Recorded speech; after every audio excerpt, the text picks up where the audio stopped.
We're very fortunate tonight to have Bill, Bill with us. He is from the Olympic National Park. He has been with the National Park, I was amazed, for 32 years. Okay, yeah. He is the park physical scientist, there's one, okay.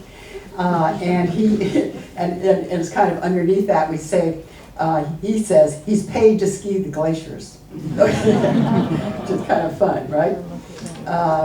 He's also part of the North Coast Cascade Network. And his real task is long-term monitoring. So it fits right into what we're doing here. Okay, so with that, I think I'm going to turn it over to Bill. Thank you. All right, great. Can folks hear me okay? All right, I was just making sure that worked. I have to apologize in advance. I've got a bad case of sciatica, so I can't really stand, and I'm going to be squirming around a little bit, but that's why I'll be sitting here. Normally, I would be a little more lively.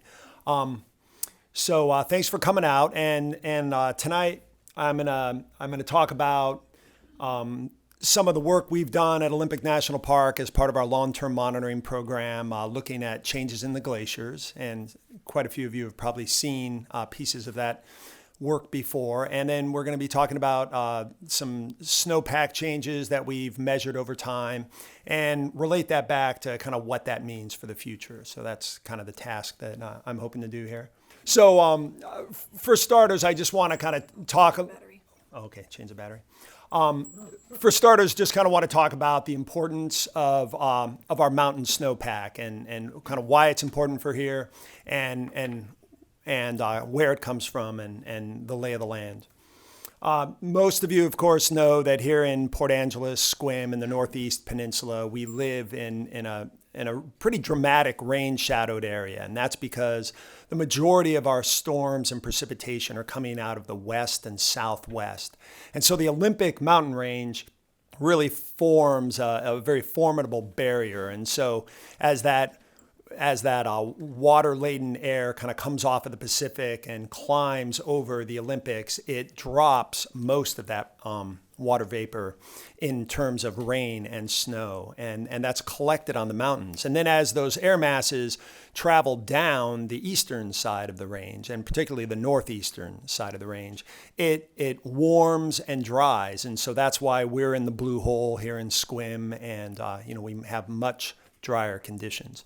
And so here you can just see the kind of in the bottom right-hand corner, kind of the classic, where blue is your very high levels of snow and rain, and then the red is your driest areas. So out here in Sequim, we're looking at, say, 16 inches of rain on average.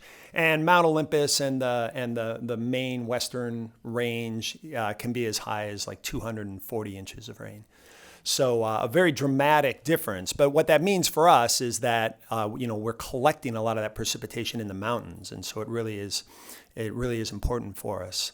And the other thing about our climate that affects is that we have what's actually termed a Mediterranean climate, although there's probably plenty of folks here from California. I'm from California originally, and it doesn't quite feel Mediterranean, but it does have very distinct seasonality to our rain.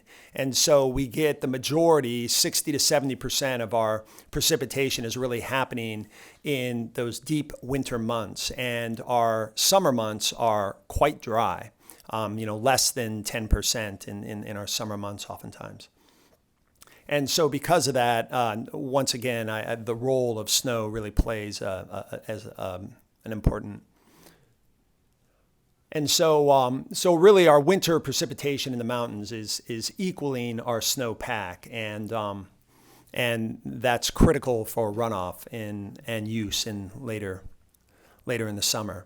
And there's kind of two major roles that snowpack is playing. And of course, I'm with the National Park Service and in natural resources. And so really what we're thinking about, and the reason it's important from our standpoint, is that snow is really forming a reservoir of cold water or cold water that's slowly being released during these dry summer months. And so it's buffering the temperatures of streams and lakes, and also providing water where higher levels of water where it normally wouldn't be just from precipitation.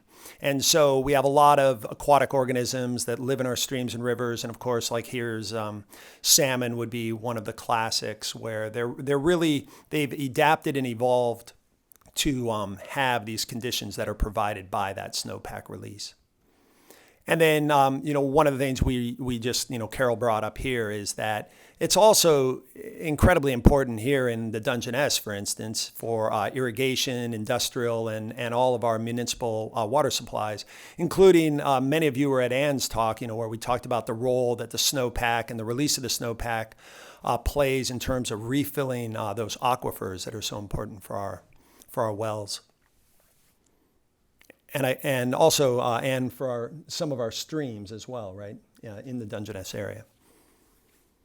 And so this is the Elwha River. I don't have the Dungeness here, but what this shows is this is a hydrograph from the period of record for the Elwha River. And what you can see, it's laid out in terms of water years starting in October, which is where our water year starts, and then ending in September. And what you can see is there's kind of two humps. The first is really related to that heavy rainfall that we get in the months of November, December, and January. And so your river levels are quite high. And then we get a second bump. And what that relates to is our precipitation is not that high in the months of April, May, and June. But what it is just the release of that snow out of the mountains that's coming down the Elwha River and really bumping up the amount of water. And you can also see it's a little bit smoother of a curve, and that's because it generally is kind of a standard release. It's not quite as storm related. And the Dungeness has a very similar look where you get the big winter storms are your first high flows, and then your second set of high flows, also kind of termed, they call it the spring freshet, which is this snow melt water. And so now we know a little bit about, where our precipitation goes, what builds our snowpack, and why it's important. And then I guess the next question is, why are we concerned? And many of you have seen this. Do we have? Oh yeah, okay. So many of you guys have seen this, and this is just projected temperatures in the Pacific Northwest. And we're really fortunate here in Washington State because we have a climate change impacts group based out of the University of Washington. And so they've done some really forward-thinking work to help us to kind of model some of these changes that are occurring and to really give us a good idea of what's going on in the future. And it's kind of a busy graph, but essentially what it's showing is that they've run thousands of models with slightly different inputs. And so that's why there's some scatter here. But what you find is that there's a trajectory upward in terms of temperature towards the end of the century. And this shows roughly where we are. And then they've run these models in back trajectories and compared them to what actually occurred to kind of verify the models.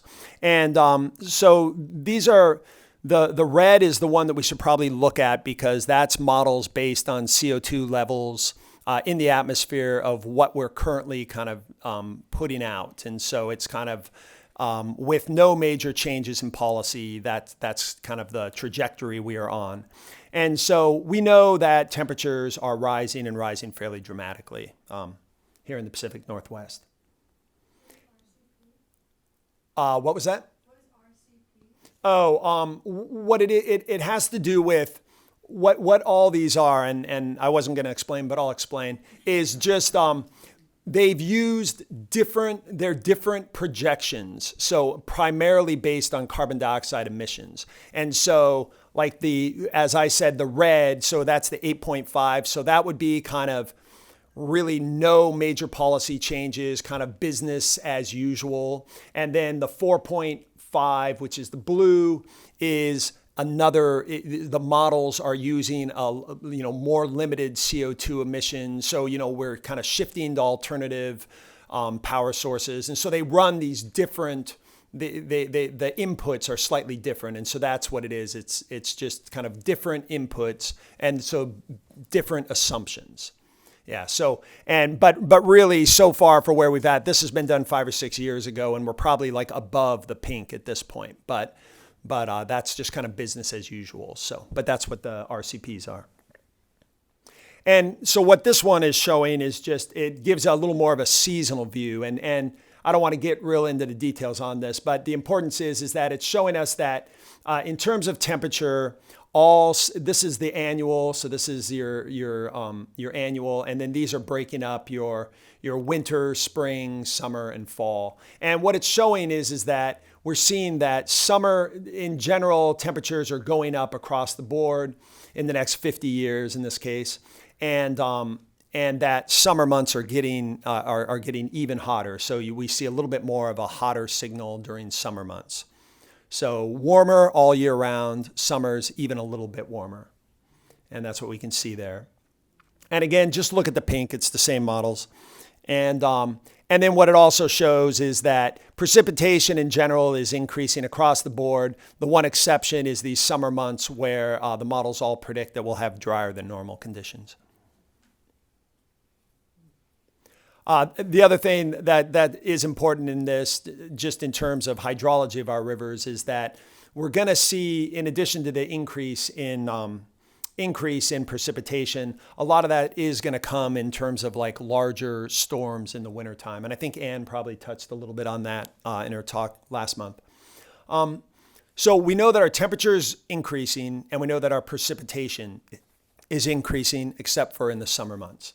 And what we also know is that our snowpack is declining, and declining pretty dramatically. This is a study, and there's a caveat about the findings of this that I'll touch on briefly. But in general, what you're seeing is the larger the red circle, the more the decrease in snow water equivalent is.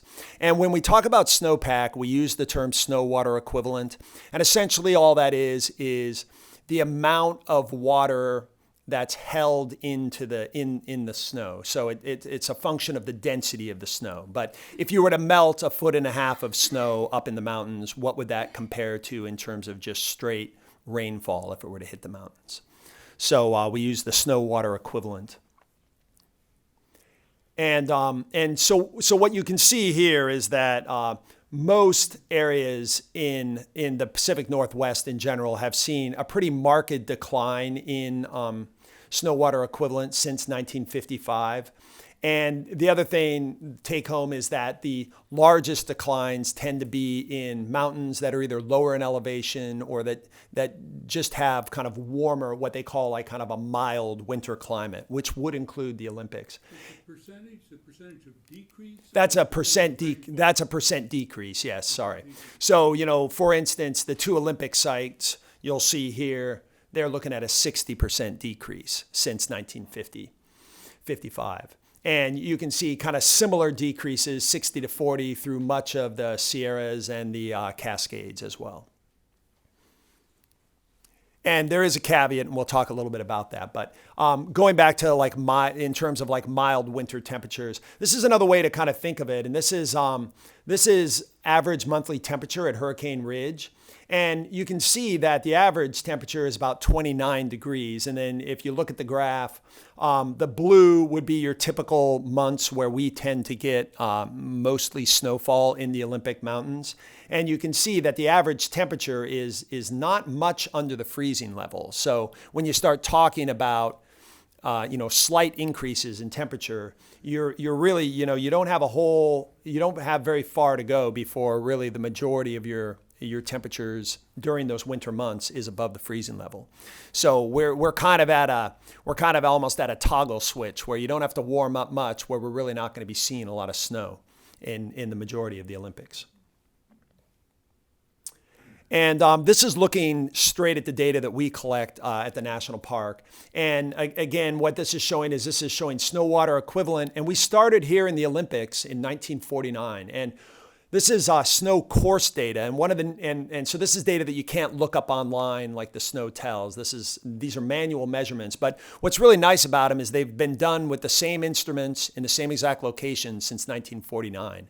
So they make for a really nice long-term record. And very little has changed in those sites, and the method hasn't changed. So it's a real consistent way of measuring. And what you can see is if you look at the trend line, this is Hurricane, which is the Wolf Creek one. This is actually in the Elwha drainage. So for those of you that know the Olympics or go up to Hurricane Ridge, if you ski or hike down the Wolf Creek Trail, it's about 1.5 miles from the from Hurricane Hill trailhead. So you go down. So it's a kind of a low elevation site, and it's on the Elwha side, and it's a south-facing slope. So it can also be impacted by kind of its positioning on the slope. And then Deer Park is right up, for those of you that have been to Deer Park or the Deer Park campground, it's right in the campground. If you go down to the lower loop, I think it's Loop C, you'll see the signs. And again, a very steep downward trajectory on those. And then we have a third snow course, and you'll see that the trajectory is down, but less so. And this is Cox Valley, and this one is the one snow course that's on a north-facing slope, and it's kind of right before if you got to the ridge. If you were to, instead of going to the ridge, if you were to like roll your car off the side of the road. If anyone remembers where the old tubing area used to be, it's kind of right down in that steep little valley there. And so this one has not changed quite as much. It's still a downward trajectory, but it's partially, I think, due to location, and partially because, as you can see, this one was not started until 1968. So it's a little bit less of a long-term site. And then I just want to touch on this because this is one of my pet peeves, and it has to do with normals. And you guys, many of you probably hear, like you'll read the newspaper, and it's like the snowpack this year was 70% of normal, or this year it's 130% of normal. And what's important to know about that is that normals are used by the National Weather Service. And the idea really is to think about weather. And what a normal is a 30-year period. So when they say, well, the snowpack's normal, well, it's normal for what you and I might be used to, because like Carol said, I've been at the park for 30 years. So a normal is perfect for me right now, right? Because it's taken that 30 years. But if you talk to someone that was in the Olympics in the 50s, they would have a very different perception because it's a changing baseline. And you can see that here if you look at these longer. So this is your snow water equivalent on the left. And what this is showing is that this value of, say, at Deer Park of 24, in 1951 to 1980, the normal was 24, was a value of 24 snow water equivalent. But now it's like 14 and a half. So you've got a sliding kind of baseline. So, and so what you end up with is, for instance, let's just look at that Deer Park one. And this is using data from last year. So this was the snow water equivalent last year at Deer Park. And what it shows is that, well, if you were there in 1955, it would have been 73% of normal. But it was actually 120% of normal by the new normal that we're using now. So instead of being 73%, we're reporting it as 120%. And then if you look at the longer period of record, it was about 100%. So I think it's important, and as we jump into glaciers, people will say like, well, wait a minute, we've had 3 years of above normal snowfall. Why is it that the glaciers are continuing to shrink? And one of the reasons is because we're comparing everything to this new normal, a sliding baseline.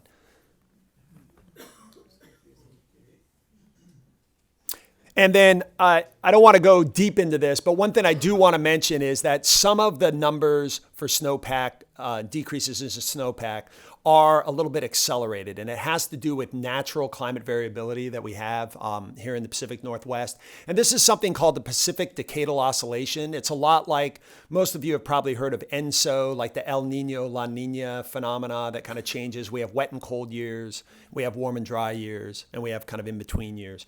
Well, in the same way, we have kind of a longer scale climate variability called the Pacific Decadal Oscillation. And you can kind of see that here where we have these kind of warmer, drier periods, these wetter, colder periods, warmer, drier, wetter, colder. It's a little patchier here in modern times, but you can kind of see these very kind of distinct patterns like warm, cool, warm, cool. And so depending where you start, so for instance, here's that Cox Valley. Remember how the Cox Valley snow course really wasn't a very steep decline? And that's because you can see it really started. It started right at the beginning, or right at the very end of a cold, but there was a lot of a very warm period in there. So it kind of tilts your trend in specific directions. But if you looked at the data, which is most of the snow course data that goes back to our earliest periods, like the late 40s and early 50s, then you're starting at this very cool period. And so it tilts the trend more steeply. So I always like to let people know that probably the snowpack changes are a little bit more dramatic because of just arbitrarily where we started. But the trend is downward no matter what.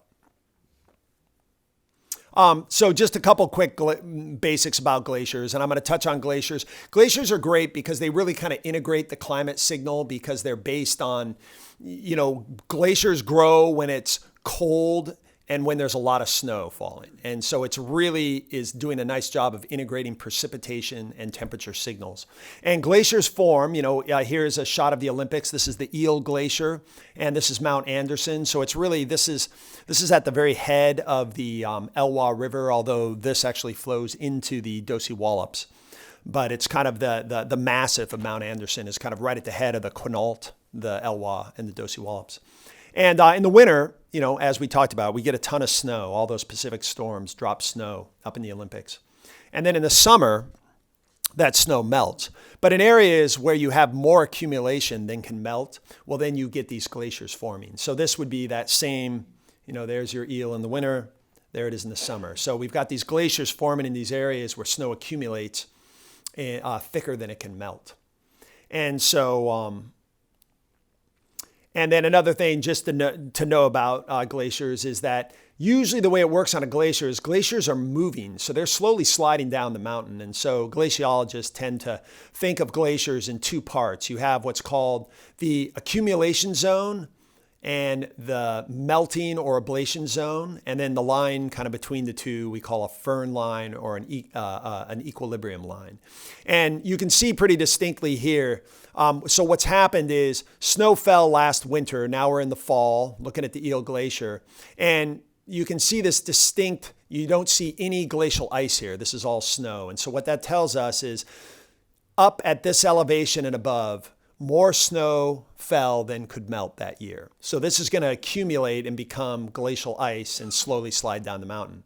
Below this firn line, you see crevasses, clear ice. And so everything below this elevation has the winter snow has melted, and you're probably losing some amount of ice from previous years. And so if you can kind of imagine a really simple way of thinking of glaciology is that if every year you went here and you took this picture and this line tended to be way up here, you're not getting a lot of accumulation compared to the size of the glacier. So like the eel, if this is a typical year, this would probably be getting smaller. And if in most years, most of the glacier was covered with snow, even in the fall, then that would be a sign that that's a glacier that's probably going to kind of stay about that size or maybe even growing. So that's just kind of a simple way of thinking about it. And we use a more slightly more sophisticated way of doing mass balance, but that's like just a real simple understanding there. And so one of the things that the park did starting in 2009 was we went back and we started looking at our glaciers because many of us had noticed that there had been pretty profound changes, and we hadn't had the funding or the ability to really look closely at them. So we finally were able to do that with a grant in 2009, and then we followed up with that in 2015. So we had an original inventory in 1982, and now we've had two follow-ups to kind of see what's been changing with our glacial resources. And we kind of used three methods with that. The first was kind of digital mapping. So we took aerial imagery, and then we we delineated it around all of the ice and could, and then using that, we could count the number of glaciers that met a certain size parameter, and then also get the total surface area. And then the second was we took some of the larger glaciers and we used a high precision GPS to gather surface elevation measurements. And that way, because a glacier, of course, has kind of two ways of looking at it. If you look at it straight on top, that's how you get your surface area. But then a typical glacier is kind of like a bathtub filled with ice. And so you also want to have that surface elevation, because as that bathtub shrinks, it's not necessarily, if you kind of imagine a bathtub slowly losing its volume of water or ice, you're maybe not going to see the same level of change if you're looking at it straight from the top as might be happening with the overall thickness. So we took some of the larger glaciers and tried to estimate using surface elevation measurements the changes in thickness and volume. And then finally, we did some comparisons of historic photos to just kind of see how it looked on the ground. And just from the inventory and kind of relevant to, I think, future planning and thinking about climate change is just which drainages are affected by glaciers. And as you can see in the Olympic Mountains, the Hoh is the big winner. A huge amount of the glacier resources are in the Hoh and the South Fork Hoh. You can see the Elwha is a pretty big one with 11%, and that's many of those glaciers in the Bailey Range, for those of you that are familiar with the park. And you can see with the Dungeness, it's about 3%. So pretty small overall glacial resource, And so, when you're thinking about in the future, like, well, right now, for instance, the glaciers, like in the Hoh, the glaciers are melting in warm years. They're melting very rapidly, but they're also still contributing old ice and, so old water is kind of coming in. And, in the Dungeness, really, we're not seeing as we melt those glaciers, we're not really seeing that big of an uptick from those glaciers. This would be, hold on, let's see. I have to find the Hoh. This would be the Hoh right here. And so this is Mount Olympus and the really big glaciers. And we'll look at some pictures. That very first picture I showed, we'll see a couple pictures of Mount Olympus, but it's got a huge, most of the largest glaciers are on Mount Olympus. And then the next biggest is the Mount Anderson Massif. And then the rest of them are kind of spread out through the Bailey Range. And then we have some very small ones. Here in Squim, if you look south, you can see three of probably the largest glaciers in the Dungeness drainage, which would be the Cameron glaciers, which are not very big by Hoh standards, but they're pretty sizable for the Dungeness. Are your percentages the total number of glacial melt that shows up in each of those numbers? This is saying that 11% of our glacier surface area is in the Elwha and 65% of our glacial area. So it's not the amount of melt. It's not the amount of melt, but that's just saying in terms of glacial resources, about 65%. Yeah, but I'll show you some calculations based on runoff from that. So that'll be a different number for sure. Good question. Thank you. This is just showing the method for delineating a glacier, and we talked about that. And then if you kind of imagine looking at change, this would be the black line then would be a 2009 outline superimposed over like a 1980. I think in this case it's 2009 superimposed over I think that's 1994. And so you're kind of looking at the changes. You can see losses here in the snout of the Eel Glacier and fewer losses up top, which is what you'd expect. And then these are getting smaller here. So this is kind of how we calculated these changes that we're talking about. And then we repeated this in 2015. And so you can see that we actually had, one of the interesting things is that we had some really warm years between 2010 and 2015. So we really had an uptick in terms of the speed of change. So in 1982, you can see we had 45, almost 46 square kilometers. And by 2015, we were down to about 24.6 kilometers.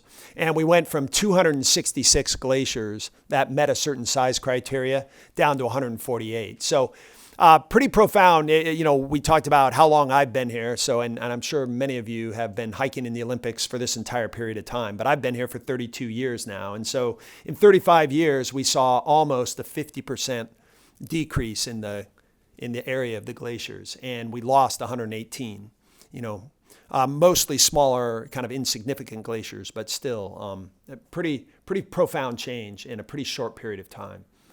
And what we did see in analyzing the data and what you might expect is that south-facing glaciers were much more affected than north-facing glaciers. And that's kind of what you'd expect because they're more susceptible. And what we're seeing, and some of you I'm sure have noticed, is that we're seeing kind of earlier, warmer springs, more impacts in terms of just kind of solar gain on these drainages. And so the south-facing glaciers are going much more quickly. And then this is just the method we use for surface measurements. We talked about that. So we took 8 glaciers, the largest glaciers, which really added up to about 60% of the total ice volume. So these are the big ones like the Blue and the Ho and the White Glacier. And then what we did, this is an example, this is the Blue Glacier here. And so essentially what this shows is the track that we followed. So we're using a GPS, high precision survey grade GPS, and we're just skiing along the surface of the glacier. And then what we do is we also take measurements on rocky areas that aren't changing, or that are changing, in terms of uplift by millimeters a year. And so that gives us a baseline. And so when we compared, in this case, the 1987 elevations to what we had, we saw that you can see here down at the bottom of the Blue, for instance, we had lost as much as 60 meters of ice. So a pretty amazing amount. And of course, at the top where it's cooler, very, very little changes. So this is, again, your accumulation zone, and this is your melting zone, your ablation zone. Yeah, and this can kind of and show you. Here's again the Blue where we talked about how we lost about 60 meters of ice in here, and so, and I know for sure Sam was up here before this, and many others in this room, but probably Mike for sure. But this is the climbing route, and you go up this. This is the lateral moraine, which is formed from ice. So this is your level. That was probably your post Little Ice Age level of ice. And when I first climbed this in the late 80s, we pretty much just jumped down a couple little switchbacks and landed on the ice down here and crossed this. And now I've heard many climbers say this is the most treacherous section of the climb because it's this loose, unconsolidated moraine material. And to kind of just put it in perspective, it's really quite. We've lost a lot of ice. And so when you kind of do the back of the envelope calculation using some models, we figure around 15 to 20% volume losses based on those thickness changes and the surface area changes. And then finally, the adage like a picture is worth 1,000 words. We did these comparisons. My colleague Janice Berger put these together. And so we're fortunate, we have some nice historic photos. Here we're looking at Mount Olympus. And this is the Humes Glacier, taken, probably in the teens, when there were kind of first the mountaineers started coming over in the teens, in the 20s, climbing here, and so we have these photos from that period of time. And so here's the Humes Glacier again. This is in 1907, and look at kind of the red arrows, and you can see for comparison purposes. And then this was in 2006. So you can see that glacier is kind of pulling up out of its valley and really tucking up into that upper cirque, again, kind of adjusting itself to higher elevations. Here's the Blue Glacier, and there it is in 1899. You can see and the old accounts for the Blue, when they were first exploring up there, even in the 20s and 30s, they'd talk about how as you went up to Glacier Meadows, you could hear just the crashing of the ice as it, collided and fell down into the into Glacier Creek below, and you can kind of see why that would be. It was like, hey, had not only filled up the valley, but it was kind of filled up and pouring out of the valley down into the lower part of the valley. And then, here it is in 2008, and you can see it's really pulled back. And as we mentioned, quite a few changes, because now, we need to redo this picture 10 more years. But you can kind of see the scale. And then just here's another shot, again, showing that tongue of ice taken, in the 1920s, and then and you can just see how that's filled up right to the top of that moraine that we looked at, and here's that moraine over here now, so very, very big difference. This is the Ferry Glacier for anyone who's been into the Bailey Range. And when I hiked through here in the early 90s, I remember crossing right in front of this, right at the toe of this glacier on my route through there. And now when I go up there, we have a mountain lake that we go to every year. But yeah, so it's completely gone. And this was like one of that original inventory in 1982, this was one of the 40, this was in the class of the 40 largest glaciers in the park. So, some areas have really changed quickly. This is the Anderson Glacier, a south-facing glacier. Probably was one of the most popular kind of glacier climb when I first came to this park, is because you could go up the Dosey Wallops and get to the base camp in a single easy day, and then climb Mount Anderson. And this is a picture from 1936. And by 2004, it was quite small. And then in 2015, there's just a tiny bit of ice right here. And for those that haven't been here, this is a pretty major scale. Like this lake is probably at 5,000 feet, and this is 7,000. So this is several thousand feet in elevation. So it was an immense amount of ice. And so what we're doing now is we've done these inventories, and I want to just talk briefly about kind of measuring annual changes in these. And this is how we can kind of calculate how these glaciers are contributing to our flow in our rivers or downstream areas. And I just want to make a quick plug because the Park Service and no other government agencies fund our glacier work. It's all been funded through private donations through an organization called the Washington's National Parks Fund. And they've been very generous with us. And one of the things that's really tough about long-term monitoring is having money year to year. And normally funds like Washington National Parks Fund, we have to apply for this every year. And so they've been great about kind of allowing us to extend our grant every year for 6 years now. And we've been able to capture some really great data. So just kind of want to throw that out there to folks, that it's been we were unable to get funding through the Park Service for this work, unfortunately. And so they've been a great organization in terms of trying to see that this, what I think is pretty important work, gets done. When we talk about glaciers and how they change, not on a long-term scale, but more on like short-term scales, we use the term glacier mass balance, which is really just it's the winter accumulation of snow, and then you subtract the amount that melts during the summer months, and you either get a positive or negative number. And so what we do is we have two glaciers. One is the blue, which we've looked at quite a bit, and the other is the eel, which we've seen quite a few pictures of. And those two glaciers, we every year we go up, and we've been looking at this for the last 6 years. And the way that works is we go in the spring, in April, and what we do is we go to various elevations along the glacier. And what you see here is we're probing to get the snow depth. So we're going to find out how deep the snow is at all these different elevations and locations on each of these glaciers. And then we're going to collect a core of snow and weigh it and essentially get the density of the snow. And what that'll tell us is the snow water equivalent. How much water is held in that snow, and how much snow is at each of those elevations on the glacier. And the way we do that, and then finally we take, this is a steam drill. It's kind of like an oversized backpacking stove, and we melt snow, turn it to steam, send it down this long hose, and then we drill a hole down through the snowpack and into previous year's ice. And usually in most of our glaciers here, we're going between 11 and 13 meters. So down through the snowpack and into the ice. And then we assemble it's basically a measuring stick. We just take PVC pipe, put it together with dowels. It's marked so that you know kind of which, it's marked like a big ruler. And then after we drill that hole, we just throw it down the hole. And it sits there for the summer. And so here, looking at the eel, this is how you do it. You know the elevation. You've probed and you know how much snow is at each of these elevations. And then you've stuffed the stake down into the hole and let it sit. And so that's just showing you kind of the elevations on the eel that we're looking at. And then we come back and we see what's sticking out of the ice at the end of the year. And so we measure that. And so that way we can tell how much snow melted off that glacier.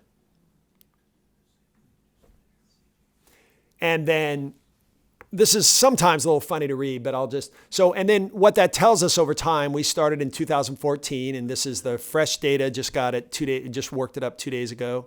So the blue is the amount of snow, so that's a positive amount of snow. And then the red is the amount of melt that we measured. And so then the red is the difference between that. So it's kind of a funny way of looking at it, but hopefully that makes sense to you guys. So if this and this were exactly equal, then there'd be no red box at all. The red is, so here you can see we drop by our mass balance in terms of these are meters water equivalent, but you can see we had a negative, a more negative, a positive, and then more negative.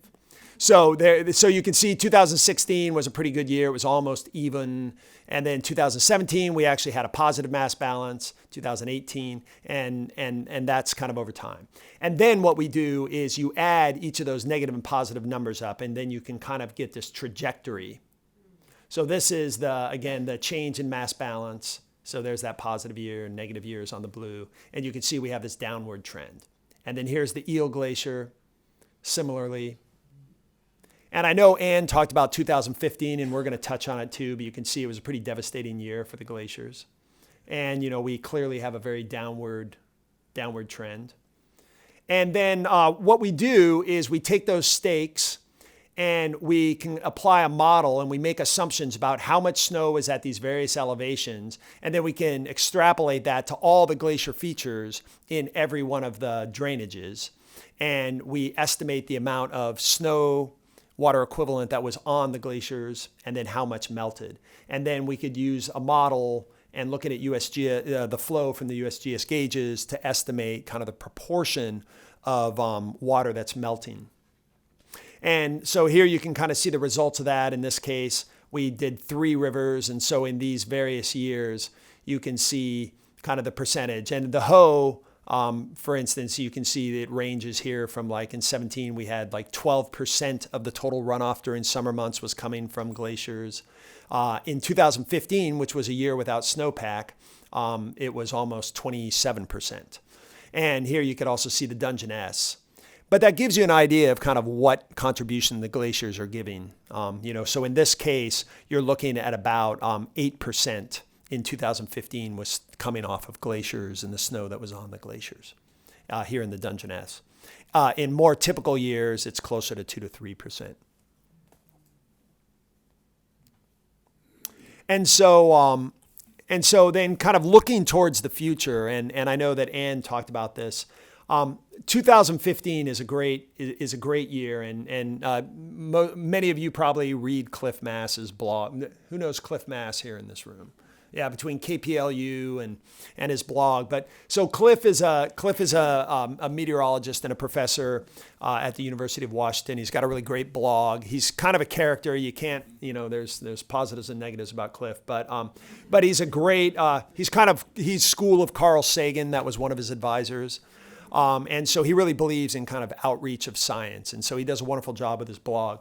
And one of the things he brought up in the year 2015 that I thought was a really great way of thinking about it is the idea that 2015 is a climate stress test for the Pacific Northwest. And for those that are engineers, a stress test is something where you'll take a piece of metal and then you'll kind of put it to different stress tests to see what the breaking point is.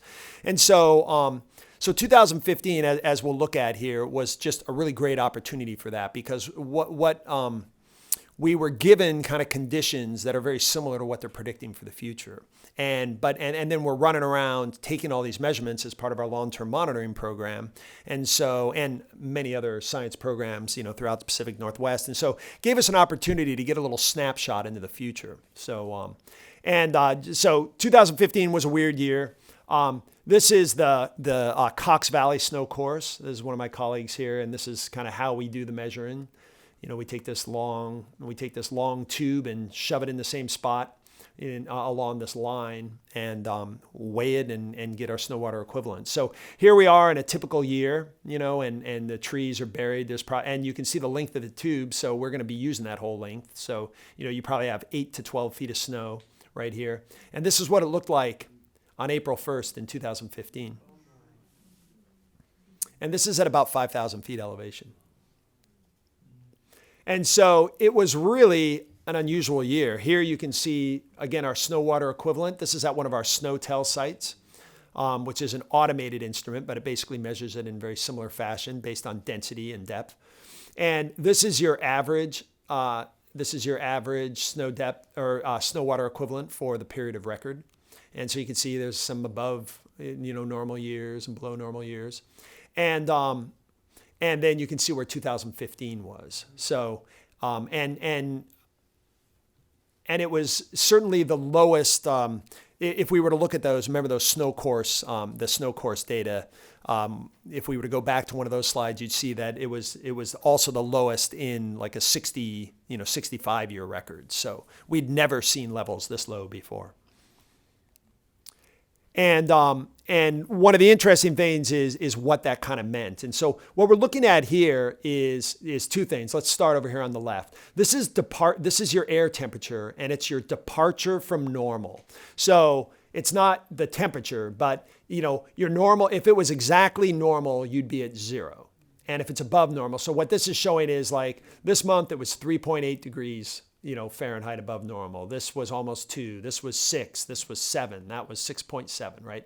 So in 2015, every month, with the exception of September, was way above normal.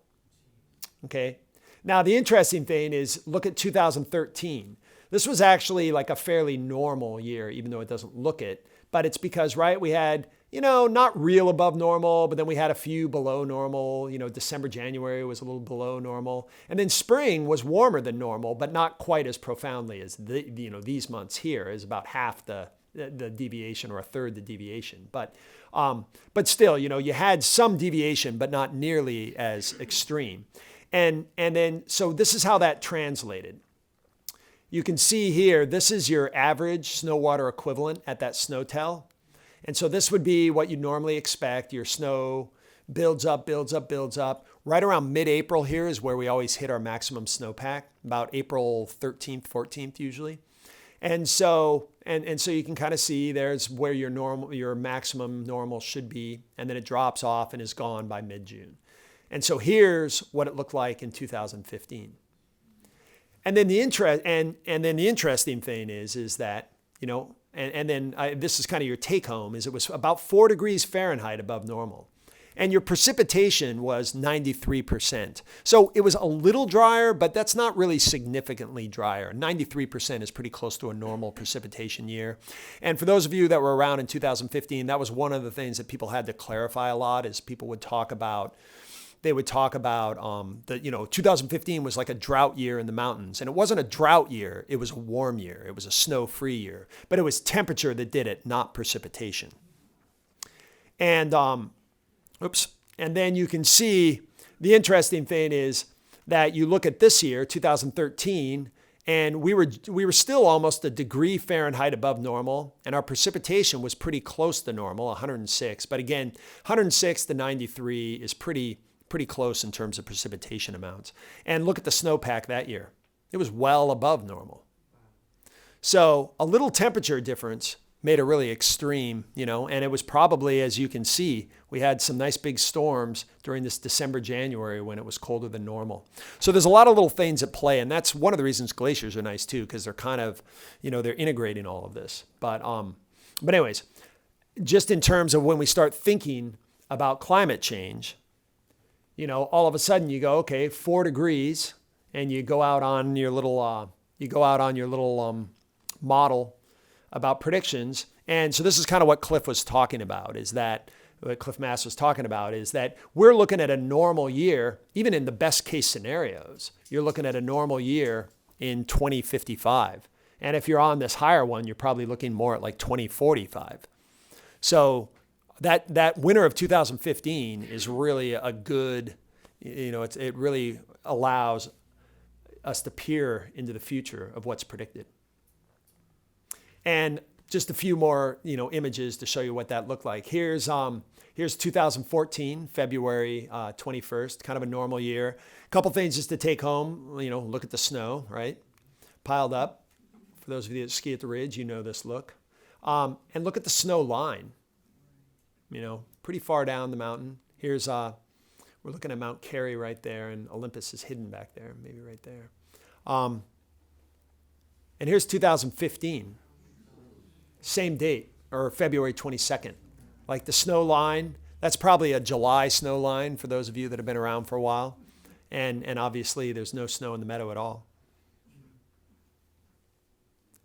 Here's the Eel Glacier in 2014. You can see the moraine here and the glaciers down here. And this is April 30th. So up here, just about right after, this is maximum snow. But you can see everything's very snow covered.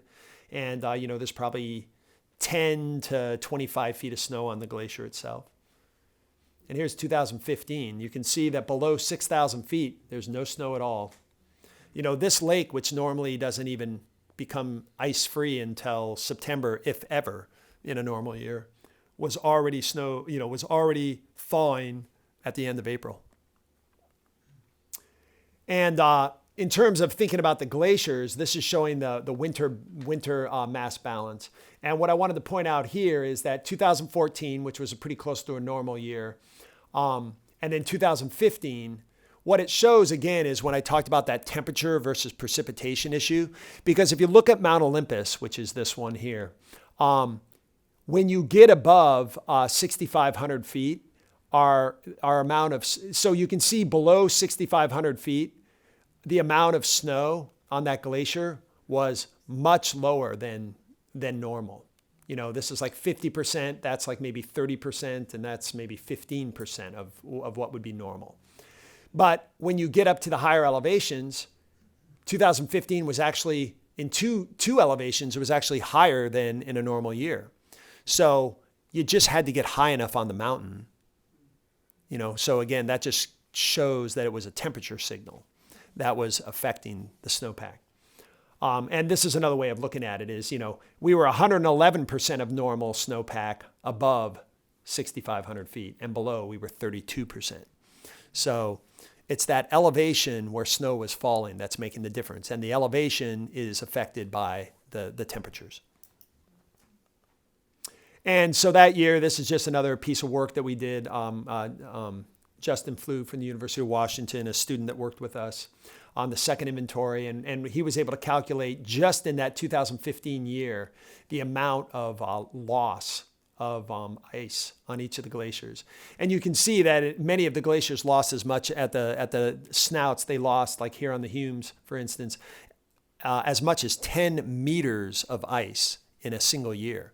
And because you're getting two things that are going on, right? Because every year on a glacier, you've got, 20 feet of snow that's falling, right? So then as soon as spring comes, first you got to melt the 20 feet of snow, then you can start working on the ice. But if you have no snow, then you start April 1st, you're already melting the ice. So you've extended the melt season on those glaciers by 3 months. You're starting to melt in April instead of starting to melt in July. So you can see how a little bit of shift can really have a profound effect on these large glaciers that are at lower elevations. And so kind of going back to the flow regime, and this touches on something that Ann kind of mentioned, but this is the Elwha River, and this is talking about 2015. And note here that we're starting in April. And so what you have here is not the full year hydrograph, but what you're looking at is the spring freshet. So again, this is that snow melt. This is that snow melt, that uptick in flow in the Elwha River based on when that snow, right? I mentioned how like mid-April's right about the time that snow starts melting. And so that's like your bump up. And this is the discharge from 1897 to 2014, kind of a period of record there. And here's what it looked like in 2015. There's no snow to melt, so we're already dropping. And you can see here, this is your average base level of flow. So this kind of ties into what Ann was talking about. You can see that by early June, you've already hit base flow, and now we've dropped, well below a measured base flow to probably lower numbers than we've seen. It's a little tricky on the Elwha because we've mucked around with it a bit with like removing the dams, and so we're kind of adjusting things a little bit, but still quite a profound difference. And then Ann showed this slide, and it kind of has it talks similarly for those that you remember. But this is the Dungeness, and what this is showing is the green band is kind of your normal variation. So that green band would be your normal flow. And this is going all the way back to October. So this is that, right? That's your storm season. So those are your winter storms, and then you drop, and then you start melting, and then that starts dropping until you hit your base flow. And what you can see here in the red, this is what happened in 2015. We had plenty of precipitation, right? But it came as rain. And so we had really high flows in the winter, and they were fairly early, and then we dropped off quite early, and then we didn't get our uptick, right? We just kept dropping, and we dropped to the lowest level recorded, I believe, in the Dungeness. So it became our lowest minimum that year. And then this is, Ann put this in hers as well. Here's 2019, which kind of goes back to normal. But one of the things that was interesting in 19, and we actually had, if you go back to those graphs I had of the glaciers, it was a bad year last year for glaciers and snowpack too. We started off really well. But what happened is March, which is the second snowiest month in the Olympic Mountains, we failed to, it was one of the driest Marches on record. And so even though temperatures weren't bad, we never got any snowpack. And you can kind of see that here where we still had our snow melt, but it happened much earlier. It was about a month early. And so the drop off was just earlier, but kind of a nice way of kind of looking at that. And so, so when we think back to the rivers and the spring freshet, and this is kind of review from what Ann talked about, but when we talk about kind of what all this means in terms of these shifts in snowpack that we've measured and these changes in the river flow, is really what that means to our water sources, because we don't have the numbers. I was talking to John earlier about this, but just in terms of what the importance of that spring freshet is in terms of bringing extra water inputs into our aquifers, for instance, and kind of those more long-term aquifer, refreshing of those aquifers, at both the spring flow and then kind of the slow seeps from higher in the mountains. So clearly that's something that we need to kind of think about how that's going to change things. And then, of course, we're also going to see much lower flows in the rivers much earlier, which then comes back to kind of thinking about how much, going back to Ann's talk that kind of started off this series, is, how much water can we pull directly from rivers in the case of Port Angeles, or how much can you pull from the wells and aquifers, because those will begin draining the Elwha River or the Dungeness River. And so just thinking about how these changes could really impact us downstream.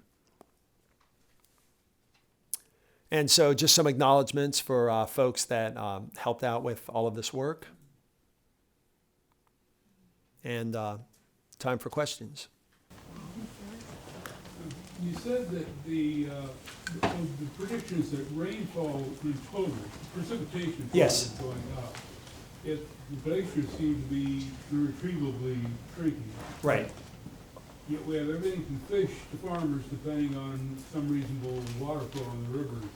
Does that mean the only answer is building reservoirs way up to store that in liquid where it used to be stored in ice? Well, I mean, it certainly, that's not my expertise by any means, but certainly it kind of points in the direction of figuring out, I mean, we're going to have to conserve water, and we're going to have to somehow, store water, because that's exactly right. We're not going to be storing as much water in terms of snowpack. And what was that? Could you repeat the question? Oh, yeah. So the question was, the question I think was that because the glaciers are kind of, essentially disappearing and becoming very small features, and the snowpack appears to be continuing to, dramatically decrease, does that then point us in the direction of really needing to rely on another form of water storage, such as reservoirs? And so what I was just saying is, I don't think, I think it certainly, we're either going to have to make differences in terms of how we conserve the water that we are using, or we're going to need another method like reservoirs to store the winter rains. Yeah, because that's what they'll be. On the Dungeness River, it's only 3% that is fed by the glaciers. Is the rest of the water, does it come from the aquifers and rainfall? Well, one thing to note with that number, the 3%, is that's only the snow and the ice that's on the. Remember when I kind of showed where the glaciers are, and then if you kind of imagine like drawing a line around the glaciers, all that number is showing you is like the area of glacier within that watershed. So the majority of the water that's flowing into Dungeness, and Anne might be able to answer this better than me, but it would be a pretty simple exercise to do, is that really the majority of the water flowing out of the Dungeness is your water that's either falling as rain within the drainage during the winter, or with that spring freshet, that is all the water that was stored as snowpack. And so that's your melting snow. The 3%, so, it might be a number more like 45%, or, it's probably greater than that. But the 3% is just the glaciers themselves. So if you ask the academic question, like if the glaciers disappeared, what difference would that make? You could say, well, if the glaciers disappeared, there'd be 3% less water. But if the snow disappeared altogether, like you had a year where it didn't snow, so none of that was preserved, that's going to be a much larger number. And with 2015, I think we probably almost have that answer to some extent, because going back to that graph, you can kind of see the difference in terms of right, John, because you can do something like you can accumulate the total CFS that flowed out of the river in a given year. And so it would be pretty easy to model like 2015, where there wasn't any snow, and then take a year that had an average snow and compare those 2 years and come up with the difference in CFS that snowpack was making. Yeah.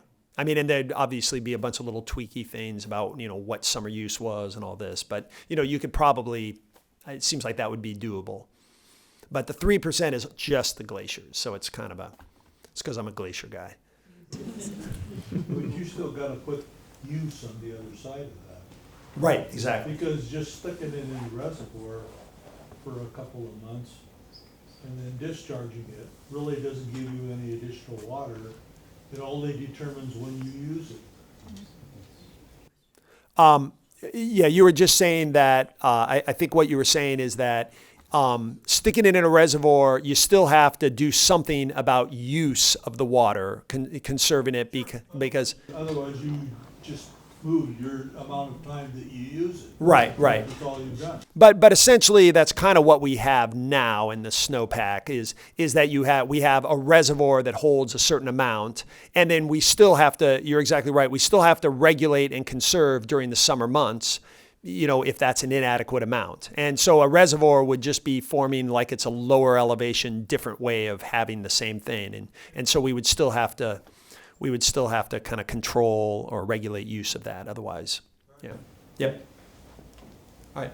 Yeah, go ahead, back there. You mentioned that as the aquifers are drained, that the Dungeness then flows more into replenishing those aquifers. What about along the coast? Is any examination of saltwater intrusion into the aquifers? Anne, I think that's your question. I know it was your question.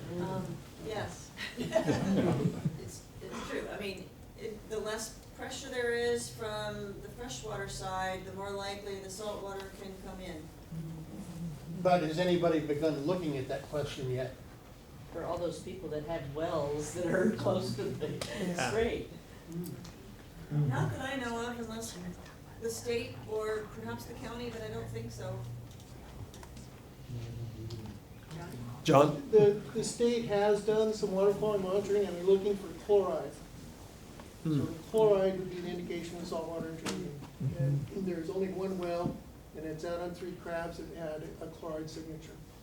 And it was a shallow well, so I don't know how deep it was. So most of it gets filtered, is that what we're saying? So you don't get chloride water in water that's in your aquifer. But the flow is the other way anyway in the aquifer. That doesn't have to do Out with of- pressure, keeps that out. Out of the, Okay, are we gonna, out of the ocean into the aquifer, it's going down and flowing out into the ocean, or the salt water. You know what, we'll For the take most that part, at and least. make sure one of our future lectures covers the topic of saltwater intrusion. yeah, that's a good one. Okay. Yeah, I don't remember what, I was here in 2015, I don't remember, I'm on a ditch, you know, or one of the, actually it's not a ditch anymore, it's enclosed. okay. And I'm not sure if there was mitigation at that point where the water was restricted, you know, and that's a conversation that's gonna have to occur, I'm assuming that with all the irrigation in the area, there's gonna be, mitigations and modifications on that, you know, if we're gonna have a 2015 continuous scenario. So the question is, I guess, is that in discussion now? Or is that something, looking at viewing into the future, in terms of irrigation? Particularly for various dish companies having a certain amount of water, you know, that's mandated supposedly. Is that clear enough question? Oh, do you wanna pop over here with me?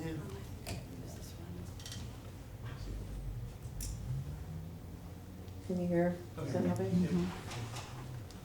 So the question was, this gentleman has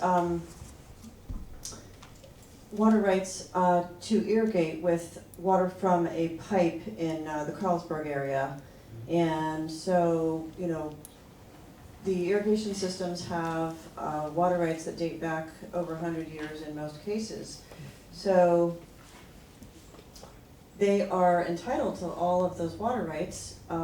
However, you know, what is the plan in the future if we have a situation like 2015 occurring again? I would say that there are general plans, and the irrigation systems, companies and districts have drought plans, and they do cut back on their, you know, various uses. They request conservation, they request kind of a hierarchy of needs in terms of which commercial users get higher priority than domestic users. So those go into effect. I'm covering a topic that is actually going to be covered in depth at a later lecture. I think that the water conservation and agricultural use topic is in March or April. So, yeah, I probably shouldn't take up much more time, but there are general plans. I don't think there's a you know, management strategy for if 2015 happens 3 years in a row. That would be the end of the story. Yeah. I- Go ahead.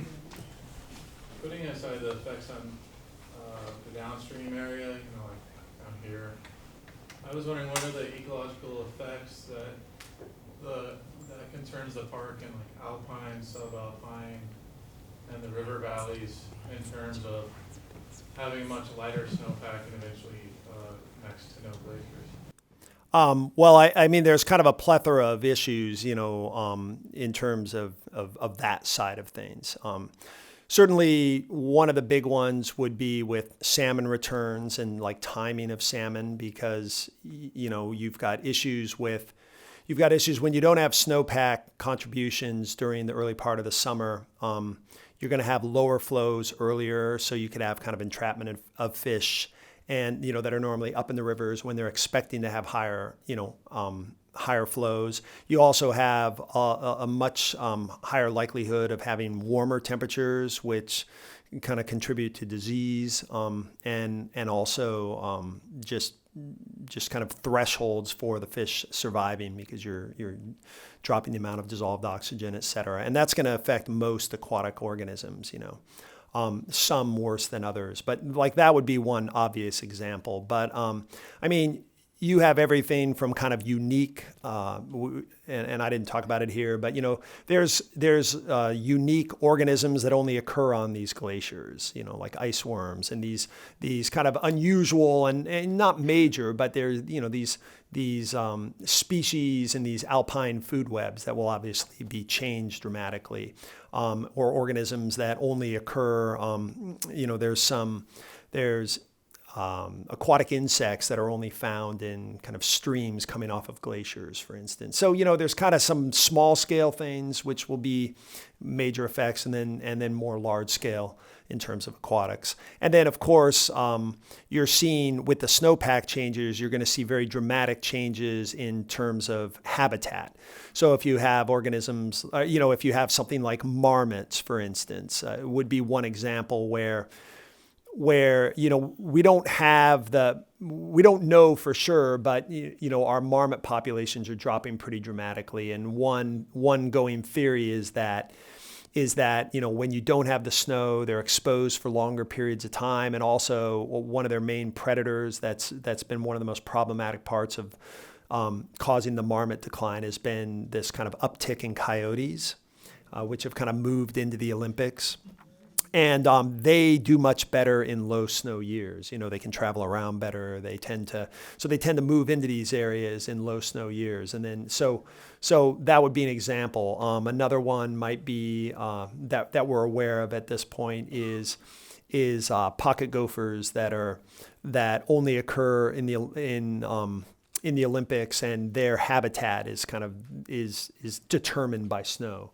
And so that would be an example where, as those areas become more tree covered, you lose some of this habitat that they're currently using. So I think there's a whole plethora of things that are going on, and we've just kind of started to touch on them. What was that? Fire and soil moisture? Yeah, well, that's a great one. And is another would just be wildfires in general. You saw you saw when I talked about the kind of the climate shifts, where we saw that really it's the summer that has like even higher deviation in temperature and a very significantly lower amount of precipitation. And then you also combine that with soil moisture issues, because your soil moisture is going to be maintained at a much longer high level, which is going to affect both the health of the trees, but then also things like wildfire, where things do not dry out as quickly. And so you can imagine, like, if your snowpack melts in mid-April instead of mid-June, that's several more months for those soils and everything to dry out. That's going to affect the vegetation, and it's going to affect your chances of wildfire and disease. Yeah, that's a good one. Good question. Are there very many avalanches up there in the Olympics? Oh yeah, for sure. Yeah.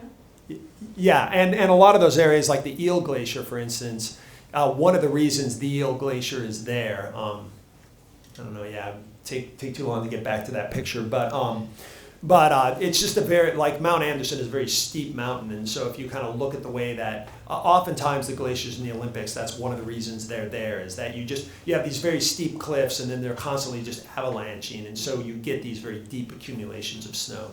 And for sure on the Eel Glacier, that would be a really good example where you can pick up the areas where the reason there's so much snow on that side is both the wind from the southwest, kind of, since the storms come from the southwest, you get a lot of snow kind of carried over Mount Anderson, and it kind of settles on the northeast side, and then also avalanches. So yeah, these areas get a lot, and we have to be real careful when we go in April. It's it's one of those funny things, because you got to get in there when the weather's good, but then if the weather's too good, then you're setting off avalanches all the time. So it can be a little tricky.